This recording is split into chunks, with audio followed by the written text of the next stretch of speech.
समाचार अब तक, सत्य का साहस। 14 फेब्रुवारी ते 19 फेब्रुवारीपर्यंत आपला उत्सव शिवशाही महोत्सव सोहळ्यात अनेक मान्यवरांची उपस्थिती लाभली। कार्यक्रमादरम्यान विविध संघटनांनी शिवशाही महोत्सवाचे मुख्य आयोजक नरेंद्र जिचकार आणि त्यांच्या पत्नी यांचा पुष्पहार घालून सन्मान केलाय।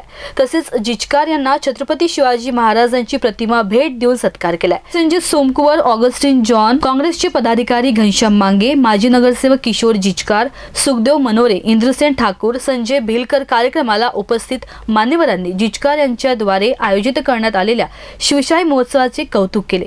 या महोत्सवाला पश्चिम नागपूरचे नागरिक मोठ्या संख्येने उपस्थित होते। नागरिकांनी विविध सांस्कृतिक कार्यक्रमांना चांगला प्रतिसाद दिला। तसेच सोहळ्याला उपस्थित मान्यवरांनी शिवशाही महोत्सवाविषयी आपले मनोगत व्यक्त केले। त्यापैकी घनश्याम मांगे आणि माजी नगरसेवक किशोर जिचकार यांनी समाचार अब तकला बोलताना आपल्या प्रतिक्रिया व्यक्त केल्या। मात्र काँग्रेस पदाधिकारी घनश्याम मांगे यांनी नरेंद्र जिचकार यांना काँग्रेस पक्षातून 6 वर्षासाठी निष्कासित केल्याविषयी आपले मत व्यक्त केले। तर सोबतच काँग्रेसचे पदाधिकारी अजूनही त्यांच्यासोबत जुळून असल्याचे त्यांनी सांगितले। तसेच आम्ही सर्व त्यांच्या सोबत असल्याचेही त्यांनी आवर्जून सांगितले। गेल्या वर्षापासून हा महोत्सव या जिंगाबाई टाकळी परिसरामध्ये घेण्यात येतो।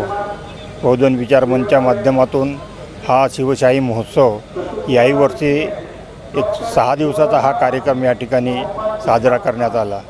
खऱ्या अर्थाने अशा प्रकारच्या आयोजनाच्या मागचा खरा उद्देश असा आहे की शिवाजी महाराजांचे जे वेगवेगळ्या विषयावरचे जे पैलू आहेत, त्यांनी केलेले जे कार्य आहे, त्यांनी कोणत्या पद्धतीने आपल्या शत्रूवरती अतिक्रमण करून कसे किल्ले काबीज केले, या सगळ्या जडणघडणीमध्ये शिवाजी महाराजांनी ज्याप्रमाणे आपलं कौशल्य त्यामध्ये दाखवलं, योग्य प्रशासन, मेहनत, नीतिमत्ता या सर्व गोष्टी बाबी लोकांच्या पुढे अगदी खुल्या मनाने याव्या म्हणून शिवाजी महाराजांच्या बाबतीमध्ये वेगवेगळे जे तज्ज्ञ आहेत, वेगवेगळे विचारवंत आहेत, या सगळ्यांना या ठिकाणी आमंत्रित करून त्यांच्या तोंडून शिवाजी महाराजाचं चरित्र येथील आम जनतेच्या पुढे आणण्याचा या ठिकाणी प्रयत्न झालेला आहे। की नरेंद्र जिचकार गेल्या अनेक वर्षापासून सामाजिक कार्याशी जोडलेले आहेत।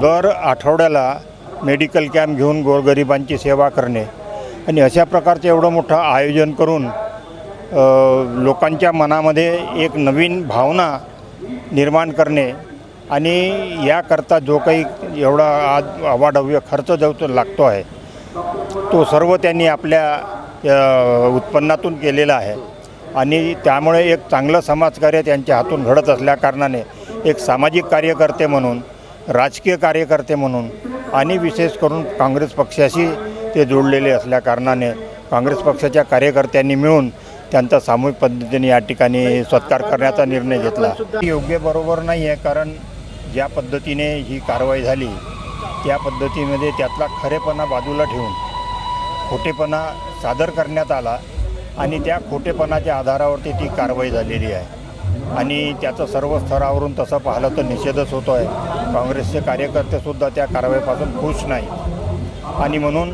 त्यांच्या खांद्याला खांदा घालून त्यांच्यावर जो अन्याय झालेला आहे त्या अन्यायाच्या प्रती सर्व लोक आम्ही त्यांच्यासोबत आहोत। काँग्रेसचे बरेचसे कार्यकर्ते आधी त्यांच्यासोबत काम करूनच राहिलेले आहेत। त्यामुळे येणाऱ्या काळामध्ये कदाचित जर त्यांनी समजा निवडणूक लढवण्याचा जर त्यांचा मानस असेल तर काँग्रेसचे कार्यकर्ते निश्चित रूपाने त्यांना सहकार्य करतील। माजी नगरसेवक किशोर जिचकार यांनी शिवशाही महोत्सवात पार पडलेल्या कार्यक्रमाची रूपरेषा सांगितली आणि सोबतच जन आशीर्वाद यात्रेविषयी बोलताना समाचार अब तकला माहिती दिली आहे। ऐकूयात ते काय बोलले।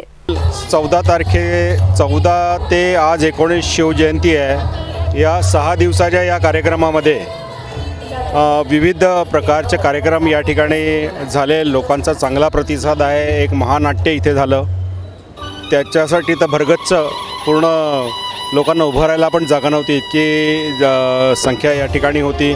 आज समारोपाचा दिवस आहे। त्याच्या पहिले आम्ही 15 जानेवारीपासून जन आशीर्वाद यात्रा सुरू केली। या यात्रेमध्ये ज्या काही लोकांच्या आम्हाला कंप्लेंट मिळाल्या त्या कंप्लेंट मी माजी नगरसेवक म्हणून जवळपास सगळ्या रिपेअर झाल्या आहे। 1 हात 2 राहिले असेल तर राहिले असेल त्या गाडीच्या अभावी किंवा डेव्हलपमेंटच्या ज्या आहेत त्या आता महानगरपालिका अस्तित्वात नसल्यामुळे आपण डेव्हलपमेंट करू शकलो नाही। बाकी सगळ्या कंप्लेंट डिसॉल्व झाल्या। समाचार पत्रकसाठी व्हिडिओ जर्नलिस्ट अमोल तुमसरेसह दुर्गेश कोर्टीसह रिंकू पानतावणे, नागपूर।